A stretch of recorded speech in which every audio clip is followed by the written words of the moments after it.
Good morning students. हम पढ़ रहे हैं सक्सेशन के बारे में। हमने अपने प्रीवियस लेक्चर्स में सक्सेशन क्या है, इसकी कौन सी टाइप्स होती हैं और इसकी प्रोसेस क्या होती है, इसके बारे में स्टडी की। आज हम पढ़ने जा रहे हैं सक्सेशन की एक टाइप हाइड्रोसीयर के बारे में, जो जल में प्रारंभ होता है, पोन्ड्स या लेक्स में प्रारंभ होता है और समय के साथ धीरे धीरे ये स्थान फॉरेस्ट में तब्दील हो जाता है क्लाइमैक्स कम्युनिटी के रूप में। तो आइए स्टडी करते हैं। हैबिटेट या एनवायरनमेंट के ऊपर बेस्ड इकोलॉजिकल सक्सेशन को हम कई टाइप्स में बांट सकते हैं। जब ये सक्सेशन जल से प्रारंभ होता है तब इसे हाइड्रोसीयर या हाइड्रार्क कहा जाता है। यदि सक्सेशन ड्राई कंडीशंस में प्रारंभ हो तब उसे जीरार्क या फिर जीरोसीयर कहते हैं। यदि सक्सेशन ऐसे स्थान से प्रारंभ हो जहाँ पर जो वाटर है वो एडिक्वेट हो, पर्याप्त मात्रा में उपलब्ध हो, तब इसे मीजोसीयर या मिजार्क कहा जाता है। यदि सक्सेशन चट्टानों से शुरू होता है तो उसे हम लिथोसीयर कहते हैं। यदि ये बालू, रेत या सैंड से शुरू होता है तब हम इसे सेमोसीयर कहते हैं। यदि सक्सेशन सैलाइन वाटर या फिर सैलाइन सॉइल, ऐसी सॉइल या फिर वाटर जहाँ पे साल्ट्स की मात्रा काफ़ी अधिक घुली रहती है, यदि वहाँ से सक्सेशन या अनुक्रमण प्रारंभ होता है तो उसे हम कहते हैं हेलोसीयर।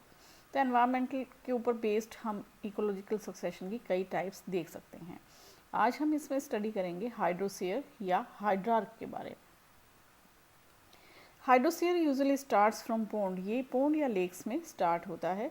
फाइटोप्लैंक्टन्स यहाँ पर पायोनियर कम्युनिटी बनाते हैं, बहुत ही इम्पोर्टेंट है। पोन्ड के अंदर जो पायोनियर कम्युनिटी यानी पुरोगामी समुदाय, सबसे पहले पहुँचने वाला जो समुदाय है वो कौन सा होता है, वो होता है पादप प्लवक या फाइटोप्लैंक्टन्स।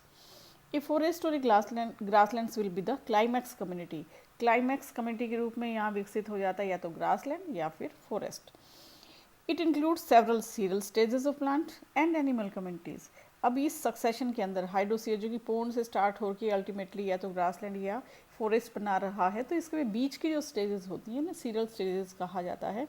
ये सीरियल स्टेजेस डिफरेंट प्लांट और एनिमल कम्युनिटीज़ को शो करती हैं। हम देखते हैं वन बाय वन ये रिप्लेस करती रहती हैं। Serial communities of plants are more obvious than animals. ये प्लांट कम्युनिटीज़ हैं, ये ज़्यादा दृष्टिगत होती हैं बजाय एनिमल कम्युनिटीज़ के। तो इन सीरियल स्टेज को हम डिफरेंट टाइप्स में बांट सकते हैं। तो हाइड्रोसीयर की सीरियल स्टेजेस हम स्टार्ट करते हैं फाइटोप्लैंक्टन स्टेज से। यहाँ पर पादप प्लवक उनके स्पोर्स या जो भी प्रोपेग्यूल्स हैं वो सब यहाँ पर पहुँचते हैं। रूटेड सबमर्ज्ड स्टेज, उसके बाद फाइटोप्लैंक्टन को रिप्लेस कर दिया जाता है ऐसे प्लांट्स के द्वारा जिनकी जो रूट्स होती हैं वो पानी के अंदर, कीचड़ के अंदर धंसी रहती हैं। इसी के साथ कुछ ऐसे प्लांट्स जो रूटेड होते हैं लेकिन उनकी पत्तियां सरफेस पर तैरती रहती हैं, ये रूटेड फ्लोटिंग स्टेज का फॉर्मेशन करते हैं। Then it is replaced by the reed swamp stage. यहाँ पर जो मार्शी हैबिटेट में पाए जाने वाले प्लांट्स हैं वो इन फ्लोटिंग और सबमर्ज्ड के साथ ये डोमिनेट हो जाते हैं। अब प्रीडोमिनेट, ये पहले वाली स्टेजेस अब धीरे धीरे समाप्त होती चली जाती हैं। रीड स्वैम्प के बाद सेज मीडो स्टेज आती है, जहाँ पर डिफरेंट टाइप की जो सेजेस होती हैं साइप्रेसी पोएसी फैमिली की, वो प्लांट्स अब बहुतायत से यहाँ पर पाए जाते हैं। और उसके बाद वुडलैंड स्टेज या स्क्रब स्टेज आता है। तो अब ये जो ग्रासेस थी, पोएसी या फिर साइप्रेसी फैमिली की जो सेजेस थी, ये कुछ स्क्रब्स के द्वारा रिप्लेस हो जाती हैं और अल्टीमेटली वहाँ पर एक फॉरेस्ट स्टेज बन जाती है जो उस हैबिटेट पर बेस्ड होती है। तो हम हाइड्रोसीयर की जो स्टेजेस हैं वो 7 स्टेजेस में से बांटा जा सकता है। Phytoplankton stage, rooted submerge stage, rooted floating stage, read swamp stage, says मीडो, Woodland and forest stage.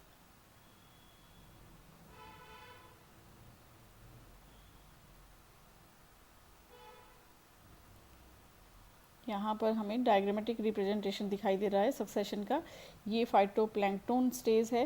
धीरे धीरे यहाँ पर जो सबमर्ज्ड पानी के अंदर जो डूबे हुए प्लांट्स हैं वो यहाँ दिखाई दे रहे हैं, उनका आगमन हो जाता है। फाइटोप्लैंक्टन को रिप्लेस करके धीरे धीरे सबमर्ज्ड प्लांट स्टेज अब के लिए सुटेबल हो जाती है।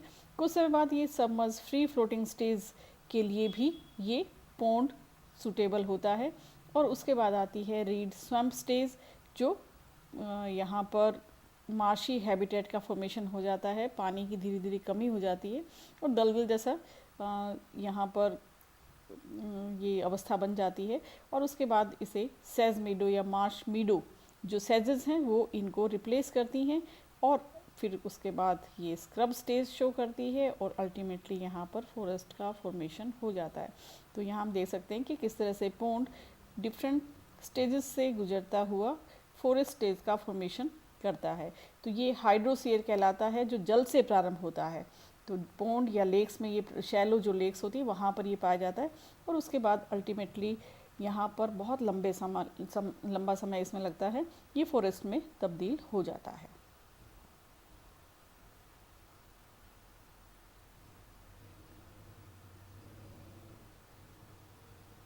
ये यहाँ हम देख सकते हैं फाइटोप्लैंक्टन स्टेज, उसके बाद रूटेड सबमर्ज्ड हाइड्रोफाइट्स यहाँ पाए जाते हैं। इनकी रूट्स कीचड़ में धंसी रहती है, थोड़े बहुत कीचड़ का निर्माण होना शुरू हो जाता है, यहाँ सिल्ट या गाद के रूप में एकत्रित हो जाती है और उसके बाद इनका स्थान ले लेते हैं सबमर्ज्ड के साथ फ्लोटिंग लीव्स वाले।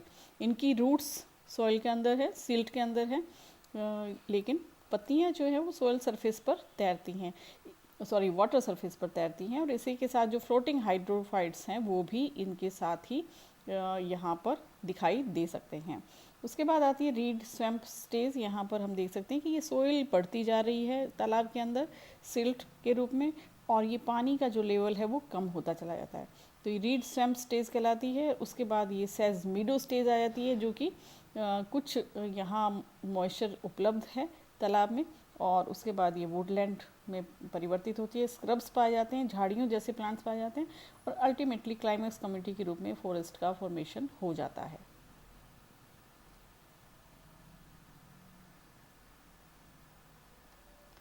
तो अब इसे डिटेल में पढ़ते हैं। पहली स्टेज कहलाती है फाइटोप्लैंक्टन स्टेज। तो ये याद रखिएगा, हाइड्रोसीयर में फाइटोप्लैंक्टन स्टेज पायोनियर कम्युनिटी या पुरोगामी समुदाय का निर्माण करती है। तो ये पादप प्लवक अवस्था कहलाती है।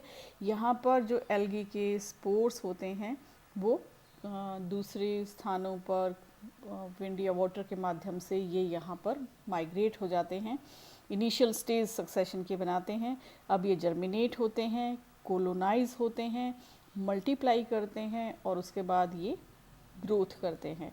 ये लाइट एनर्जी को फिक्स करते हैं, यानी फोटोसिंथेसिस का काम करते हैं। तब इस प्लैंक्टन फाइटोप्लैंक्टन बनाने में किसका अधिक योगदान होता है? ये generally blue green algae, green algae, diatoms, bacteria आदि प्लैंक्टन कम्युनिटीज फॉर्मेशन करते हैं। तो ब्लू ग्रीन एल्गी, नील हरी शैवाल, डाइटम्स और बैक्टीरिया इनमें शामिल होते हैं। They multiply and grow for some time, कुछ समय के लिए मल्टीप्लाई होते हैं, ग्रो करते हैं। अब सॉइल जो होती है उसकी pH वैल्यू 5 से अधिक नहीं होती। Large number of minute free floating जू प्लैंक्टन विल ऑल्सो अपीयर। यहाँ प्लैंक्टन यानी पादप प्लवकों के साथ साथ जो जू प्लैंक्टन है वो भी यहाँ पर पहुँचते हैं। Various growth activities of these planktons and their death add nutrients to soil and water. अब ये जो जू प्लैंक्टन है, फाइटोप्लैंक्टन है, इनकी डेथ होने के बाद यहाँ पर सोइल और वाटर के अंदर जो न्यूट्रिएंट्स हैं वो पहुँचते हैं। After the death they settle down at the bottom of the pond to form a layer of dirt. ये जब इनकी मृत्यु हो जाती है फाइटोप्लैंक्टन्स एंड जू प्लैंक्टन्स की, तो ये बॉटम पर पहुँच जाते हैं तालाब के और वहाँ पर डर्ट का फॉर्मेशन करते हैं। इस पिक्चर में हम देख सकते हैं वेरियस टाइप्स ऑफ फाइटोप्लैंक्टन्स जो कि पायोनियर कम्युनिटी का फॉर्मेशन करते हैं हाइड्रोसीयर के अंदर। सेकेंड स्टेज कहलाती है रूटेड सबमर्ज स्टेज। हम हाइड्रोफाइट्स के बारे में पहले पढ़ चुके हैं, तो हमें यहाँ पता है कि कौन से ऐसे प्लांट्स हैं जिनकी रूट्स तो सॉइल के अंदर या सिल्ट के अंदर धंसी रहती हैं और वो पूर्णतया पानी के अंदर या तालाब के पानी के अंदर डूबे हुए पाए जाते हैं। तो अब फाइटोप्लैंक्टन के बाद दूसरी स्टेज आती है rooted submerged stage. Nutrients are added to the soil and water by the death and decomposition of phytoplanktons. Formation of the soft muddy bottom rich in silt. Sorry. Phytoplanktons की death के बाद bottom के अंदर ये पहुंच जाते हैं वहाँ पर ये डर्ट का फॉर्मेशन करते हैं, तो अब ये सिल्ट जमनी शुरू हो जाती है और एक सॉफ्ट मड्डी बॉटम बन जाता है। The water depth becomes shallower, पहले से पानी छिछला हो जाता है, तालाब की जो गहराई है वो कम हो जाती है। अब ये स्थान रूटेड सबमर्ज्ड हाइड्रोफाइट्स के लिए अनुकूल बन जाता है। तो रूटेड सबमर्ज्ड हाइड्रोफाइट्स कौन कौन से होते हैं? हाइड्रिला, पोटेमोजिटोन, नाजाज, वेलिस्नेरिया, कारा, सिरेट्रोफिलम, यूट्रिकुलेरिया, ये सब रूटेड सबमर्ज्ड स्टेज में पाए जा सकते हैं। These plants further build up substratum as a result of their death and decay. अब इन प्लांट्स की जब डेथ होती है और उनका डिके होता है, तब ये फिर एक मोटी परत सिल्ट की बनाने में मदद करते हैं। The water level also decreases to making the pond more shallower. अब ये तालाब है ये और अधिक छिछला हो जाता है।